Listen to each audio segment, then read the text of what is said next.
जब हम मुश्किल कहते हैं तो जीवन में सिर्फ शारीरिक मुश्किलें आ सकती हैं।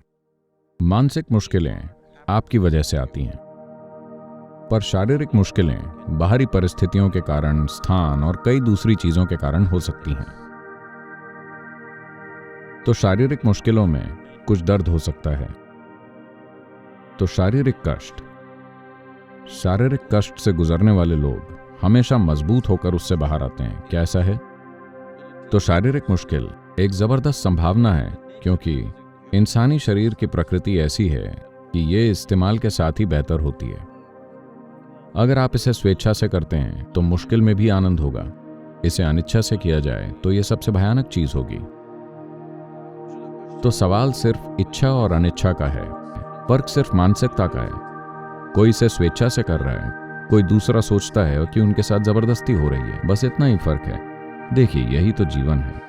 हम जहां कहीं भी हैं, जो कुछ भी, जीवन के किसी भी पल में, अगर हम कोई काम अपनी इच्छा से करते हैं तो वो स्वर्ग के समान है। जो काम हम इच्छा से नहीं करते वो नरक है ना? कुछ भी, चाहे कुछ भी हो। क्या आपको गुलाब जामुन पसंद है? तो अभी मैं ढेर सारे गुलाब जामुन लाने वाला हूं और मैं ज्यादा से ज्यादा गुलाब जामुन आपके मुंह में डालने वाला हूं। यह आपके जीवन का सबसे बुरा अनुभव बन सकता है ना? जब आप गुलाब जामुन खाना चाहते हैं और आप उसे अपनी इच्छा से उठाकर खाते हैं तो बहुत अच्छा लगता है। जब आप नहीं खाना चाहते, तब अगर कोई उन्हें आपके मुंह में ठूंसने लगे तो भयानक होगा। तो फर्क केवल इच्छा और अनिच्छा का है। यही वो बुनियादी चीज है जो हर मनुष्य को करनी चाहिए। अभी देखिए, हम जो कुछ भी करें, अगर मेरे पास कोई विकल्प होता तो मैं कुछ और करता, लेकिन अभी मैं ये कर रहा हूं। मान लीजिए, मैं जो कुछ भी कर रहा हूं, अगर उसे इच्छा से किया जाए तो जो चीज आपको पसंद नहीं है वो भी एक शानदार प्रक्रिया बन जाएगी। अगर उसे अनिच्छा से किया जाए तो आप देखेंगे कि वो एक भयानक प्रक्रिया बन जाएगी। पर जो मुझे पसंद नहीं है उसे मैं अपनी इच्छा से क्यों करूं? ठीक है, अगर आपको पीड़ित होना पसंद है तो ठीक है। अगर आपको पसंद नहीं आता तो कल ऐसा ना करें। पर आज जब आप इसे कर रहे हैं तो इच्छा से करें। अगर आप इसे स्वेच्छा से करते हैं तो वो चीज भी जो आपको लगता है कि आपको पसंद नहीं है, वो भी एक बड़ी खुशी और विकास की एक प्रक्रिया बन जाएगी। तो निश्चित तौर पे शारीरिक मुश्किलों से बड़े पैमाने पर खुद में संतुलन और खुशहाली लाई जा सकती है। मानसिक मुश्किलें पूरी तरह से आपकी बनाई हुई हैं। कोई दूसरा आपके लिए मानसिक मुश्किलें नहीं पैदा करता। केवल आप ही अपने साथ ऐसा कर सकते हैं, है ना?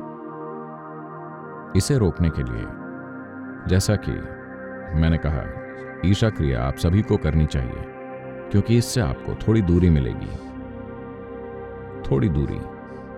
थोड़ी सी दूरी से चीजों को देखने का आपका नजरिया बिल्कुल बदल जाएगा। ये कुछ ऐसा है, आप ट्रैफिक जैम देखते हैं कि आप किसी ट्रैफिक जैम में हैं, आप उसमें फंस गए हैं, सभी एक दूसरे को कोस रहे हैं, गुस्सा हो रहे हैं, और दिल्ली में लोग एक दूसरे को मार भी देते हैं। ट्रैफिक जैम में लोग एक दूसरे को मार देते हैं। मान लीजिए आप हवाई जहाज या हेलीकॉप्टर में बैठे हैं और नीचे देखते हैं तो ट्रैफिक जैम वाकई अच्छा लगता है। क्या आपने कभी इस पर गौर किया है? वो काफी अच्छा दिखता है, सिर्फ इसलिए कि थोड़ी दूरी है। यही बात आपके शरीर और दिमाग के साथ भी है।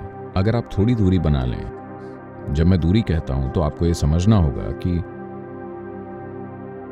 आपका शरीर आपने इकट्ठा किया है, आपका मन आपने इकट्ठा किया है, तो दूरी बनाना संभव है।